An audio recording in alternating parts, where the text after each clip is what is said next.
Cinema ലോകത്തെ ദുഃഖത്തിലാഴ്ത്തി അപ്രതീക്ഷിത വേർപാട്. പ്രണാമം അർപ്പിക്കുകയാണ് താരലോകം.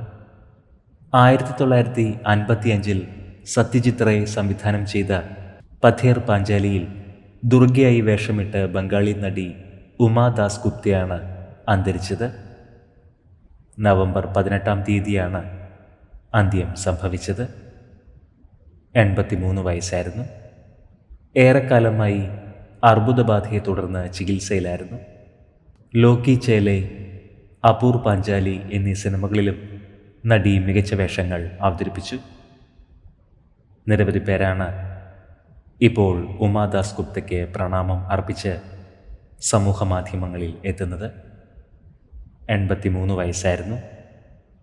കൊൽക്കത്തയിലെ ഒരു സ്വകാര്യ ആശുപത്രിയിൽ ചികിത്സയിലിരിക്കെയാണ് അന്ത്യം സംഭവിച്ചത്. ആത്മാവിന് നിത്യശാന്തി ലഭിക്കട്ടെ എന്ന് നമുക്ക് പ്രാർത്ഥിക്കാം.